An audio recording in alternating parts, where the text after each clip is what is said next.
What is a sonnet? Here's quick and simple definition. A sonnet is a type of 14 line poem. तो कितने line होती हैं? 14 lines. Traditionally, पारंपरिक रूप से, the 14 lines of a sonnet consist of an Octave.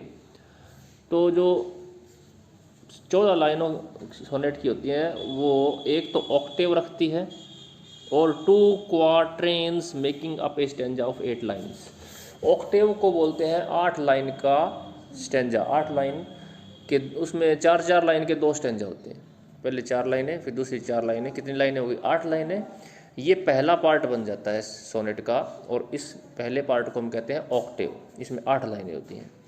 And A sestet, और बाकी जो 6 बच गई लाइनें उनको क्या बोलते हैं? Sestet. A stanza of 6 lines.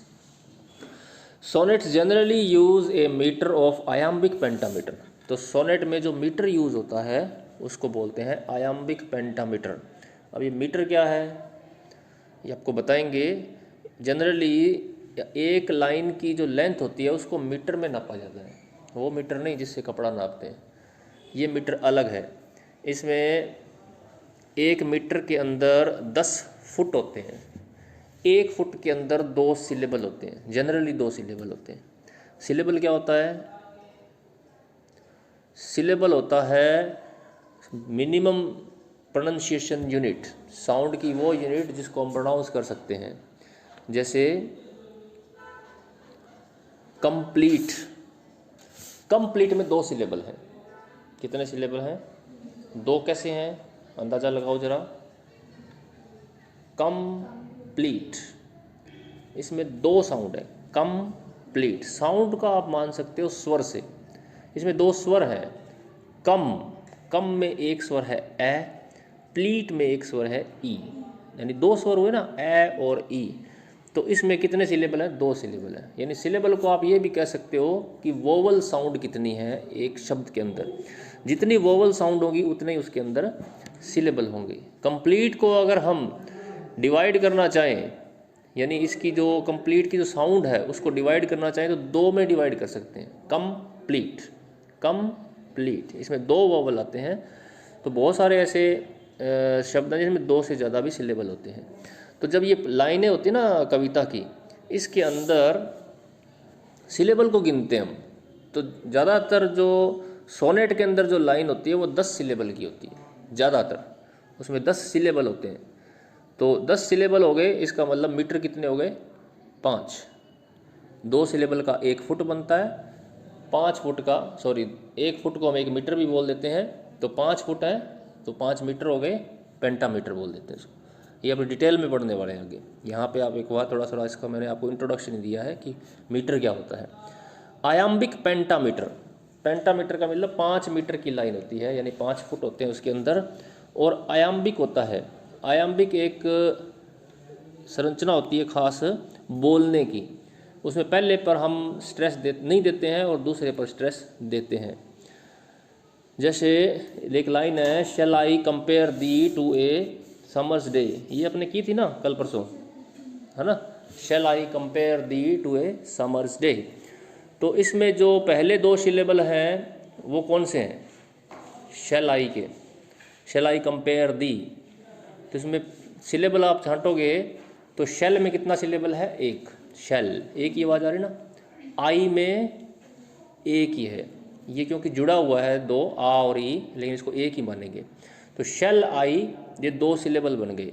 अब इन 2 सिलेबल को बोलने का तरीका ये है कि शैल को हम स्ट्रेस कम देंगे, आई पर ज़्यादा देंगे। तो इसको ऐसे बोलते हैं शैलाई, शैलाई।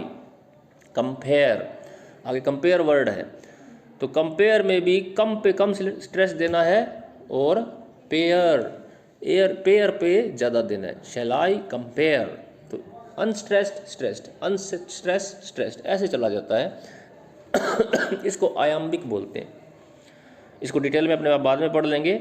यहाँ पे सिर्फ इंट्रोडक्शन काफ़ी है कि ज़्यादातर सोनेट किस मीटर में लिखी होती है? पेंटामीटर में। और पेंटामीटर भी कैसा होता है? आयाम्बिक पेंटामीटर में लिखी जाती है। And follow A set of rhyme scheme, और एक राइम स्कीम भी होती है। राइम स्कीम का मतलब है हर लाइन का जो एंडिंग वर्ड होता है वो किसी न किसी लाइन के एंड वर्ड से मैच करता है, साउंड मैच करती है। जैसे मान लो एक लाइन के अंदर में है हियर और दूसरी लाइन के एंड में है नियर, तो ये हियर और नियर सेम होगी ना, इसको राइम स्कीम बोलते हैं, ये मिल रही है। कई बार ऐसा होता है कि पहली लाइन और तीसरी लाइन के वर्ड मिलते हैं, दूसरी लाइन और चौथी लाइन के वर्ड मिलते हैं आपस में, तो उसकी राइम स्कीम अलग हो जाती है। उसको हम ए बी बोल देते हैं कि पहली लाइन के एंड में जो वर्ड था वो तीसरी लाइन के एंड से बढ़ रहा है, तो ए और ए पहली और तीसरी में काउंट होगा। दूसरी का नया साउंड आ गया तो उसको बी बोल देते हैं, फिर वो ए बी इस तरह से बनती है, तो उसको क्या बोलते हैं हम, राइम स्कीम बोलते हैं।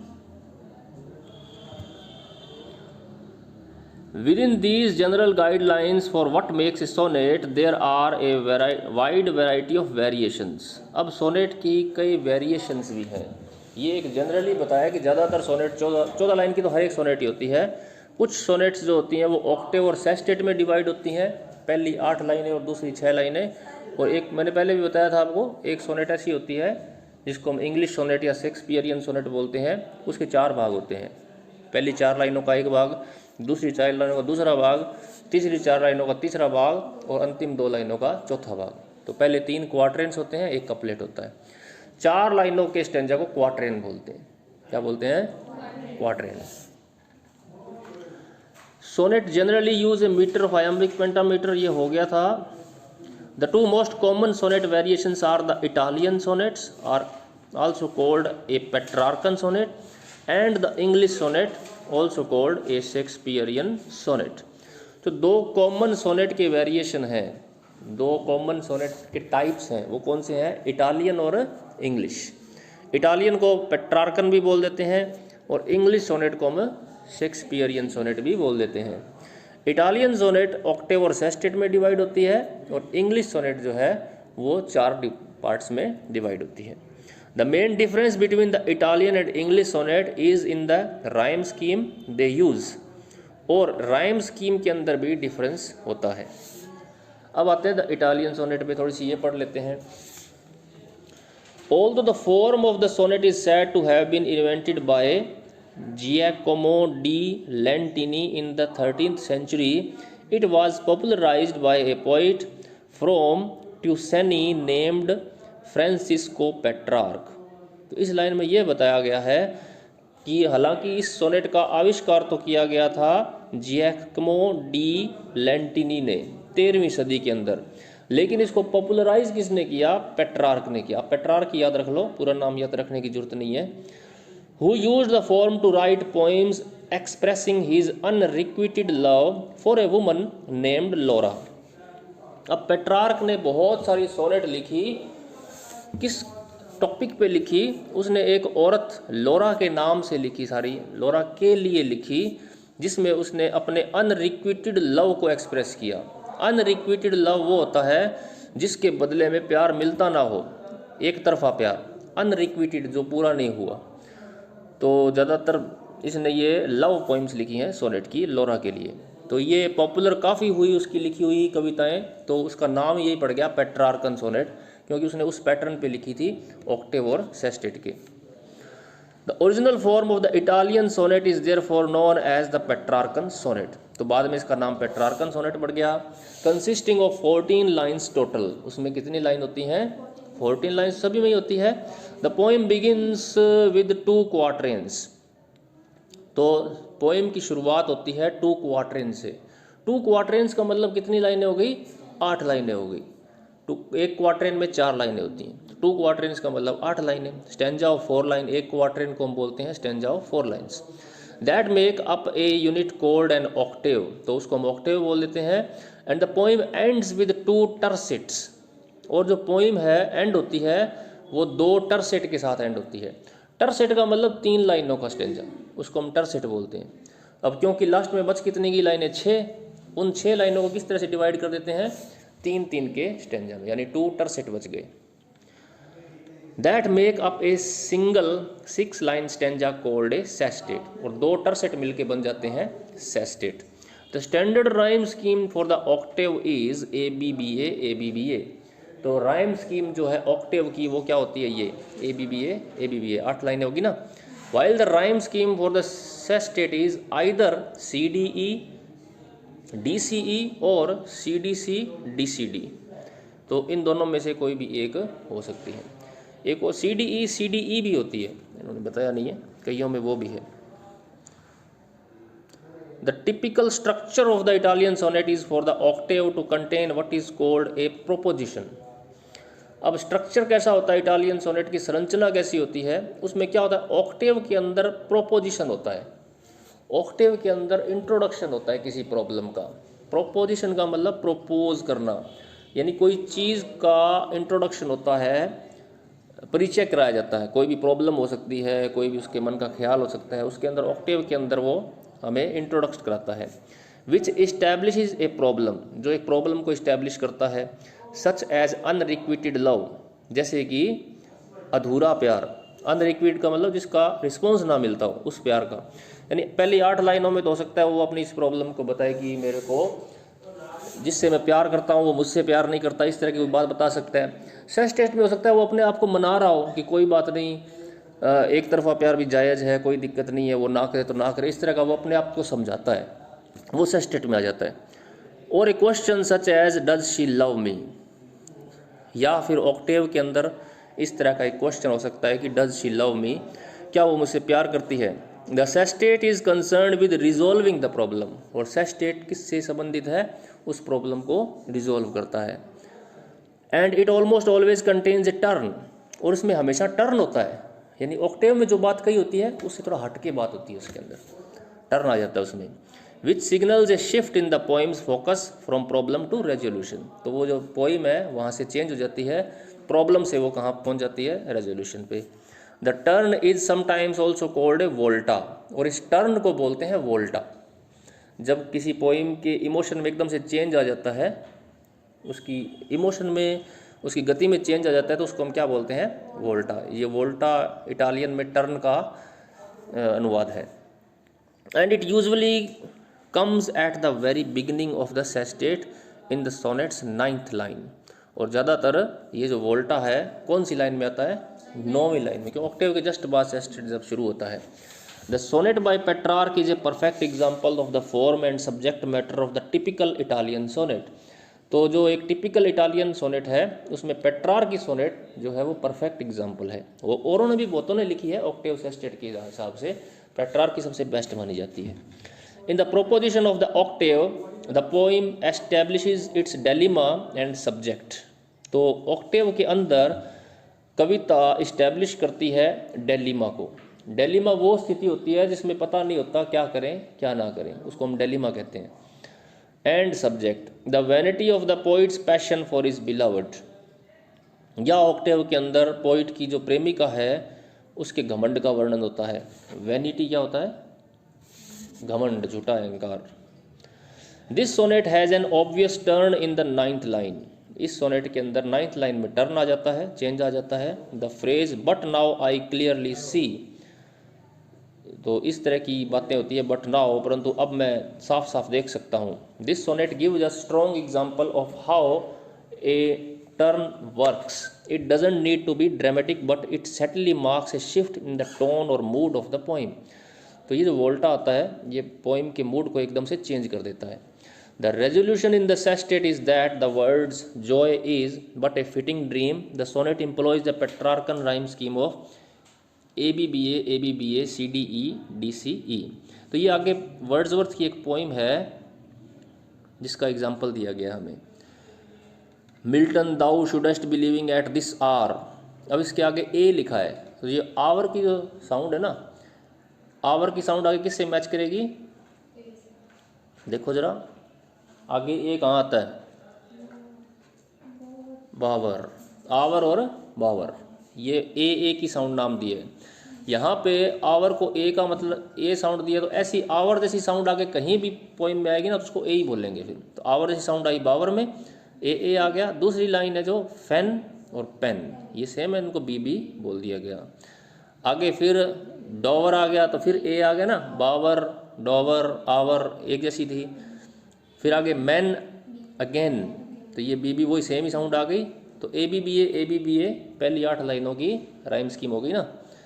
आगे आप देखो सी है अपार्ट, अपार्ट जैसी साउंड आगे कहाँ आई है, आगे देखो आप, हार्ट, सी यहाँ है ना, और फिर अपने आ जाते हैं अपार्ट के बाद था सी, डी इसको बोला गया है, तो आगे फ्री के अंदर यही सेम ही साउंड है, डी आ गई। ओके, और वे और ले, इस तरह से ये राइम स्कीम हमने यहाँ पे सेट की है। तो ये वर्ड्सवर्थ की पोइम है, Milton thou shouldst be living at this hour, England had need of thee, she is a fen of stagnant waters, altar sword and pen. इस पोइम को अपने बाद में डिस्कस कर लेंगे, एक एग्जाम्पल के तौर पे लिखी गई है। अब आते हैं इंग्लिश सोनेट पे। अब तक जो हम पढ़ रहे थे वो पेट्रार्कन थी, इटालियन सोनेट थी, इंग्लिश सोनेट थोड़ी सी अलग है। The English poet Thomas Wyatt introduced the sonnet to the English language in 16th century. ये थोड़ी इंपॉर्टेंट चीज़ है कि इंग्लैंड में सोनेट को सबसे पहले इंट्रोड्यूस किसने किया, टॉमस वेट ने 16th सेंचुरी में, by translating the works of Petrarch. उसने पेट्रार्क के वर्क को ट्रांसलेट किया इटालियन से इंग्लिश में। जो पेट्रार्क ने सोनेट लिखी थी ना इटालियन में, इसने क्या किया, उनको इंग्लिश में ट्रांसलेट किया। Wyatt's contemporary the Earl of Surrey then made innovations to the form by introducing a new structure and rhyme scheme. अब वेट का कंटेम्प्रेरी एक आदमी था, the Earl of Surrey, contemporary का मतलब समकालीन था, उसी के समय का था। उसने थोड़ा इनोवेशन किया उस सोनेट में, इनोवेशन का मतलब थोड़ा सुधार कर दिए। इनोवेशन क्या किया, उसने स्ट्रक्चर चेंज कर दिया और राइम स्कीम भी चेंज कर दी। स्ट्रक्चर पहले तो ये था भी ऑक्टेव और सेस्टेट था, इसने कैसे किया, which became the defining characteristics of the English sonnet. और उसने जो चेंज किए वो इंग्लिश सोनेट की खासियत बन गई। The 14 lines are written in iambic pentameter and are taken up by 3 quatrains of 4 lines. तो उसने जो चेंज किया वो ये था कि 14 लाइनों को उसने आयाम्बिक पेंटामीटर में लिखा और 3 क्वार्टरेंस सेट कर दिए। 3 क्वार्टरेन का मतलब 4-4 लाइनों के 3 स्टेंजा हो गए, 12 लाइनें तो ये होगी, और 4 lines followed by A 2 line couplet, और लास्ट में क्या होता था, एक 2 लाइन का कपलेट। और इनकी राइम स्कीम क्या थी, A B C D E F और जी, इस तरह से इसकी राइम स्कीम चलती थी। In the English sonnet the turn typically occurs in the 3rd quatrain. English sonnet के अंदर ज़्यादातर जो टर्न है, जो मूड चेंज होता था, वो कब होता है, 3rd क्वार्टरेन में। यानी पहली 8 लाइनें तो वैसे ही है, 3rd क्वार्टरेन उसमें भी ऐसा ही था, उसमें भी पहली 8 लाइनों तक नहीं था। But William Shakespeare broke from this rule, परंतु शेक्सपियर ने इस रूल को तोड़ दिया, by frequently situating the turn in the final couplet of his sonnet. और उसने इस टर्न को कहाँ स्थापित किया, लास्ट के कपलेट के अंदर। In fact Shakespeare quickly became the English sonnets most venerated practitioner. और शेक्सपियर जो था वो सबसे ज़्यादा इस इंग्लिश सोनेट को यूज करने वाला बन गया और सबसे ज़्यादा फेमस भी हुआ शेक्सपियर। हालांकि शुरुआत किसने की, टॉमस वेट ने, उसके बाद अर्ल ऑफ सरे ने, शेक्सपियर ने सबसे ज़्यादा इसको पॉपुलराइज किया। And the English sonnet is often refer to as the Shakespearean sonnet as a result.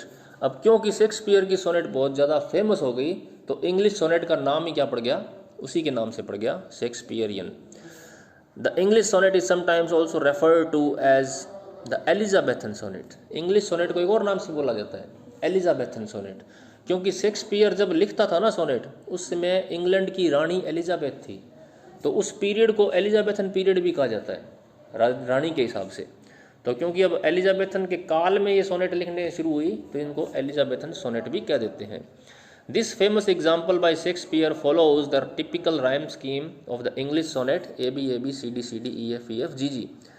ये थी वो जो मैं आपको बता रहा था, shall I compare thee to a summer's day, thou art more lovely and more temperate. अब इसमें क्या है, ए बी सी डी इस तरह की राइम स्कीम आप देख सकते हो। जैसे डे किससे मिलता है, मे से, टेम्परेट डेट से, शाइन डिक्लाइन, डिम्ड अनट्रिम्ड, इस तरह से है ना। आगे चलते हैं, फिर ई एफ है और जी तक चलती है, सी और डी। इसमें जो लास्ट है ना वो कपलेट है, so long as man can breathe or eyes can see, so long live this and this gives life to thee. तो इसकी एक्सप्लेनेशन अपने बाद में कर लेंगे। इसको सोनेट 18 भी बोला जाता है, ये जो ऊपर वाली सोनेट है ना, शैल आई कंपेयर दी भी बोलते हैं, सोनेट 18 भी बोलते हैं। Is one of the most famous example of the Shakespearean sonnet, तो ये एक परफेक्ट एग्जाम्पल है उस सोनेट का। Using the exact rhyme scheme and exploring romantic love for a woman, rhyme scheme भी अच्छी है और इसकी थीम भी लव है। ओके।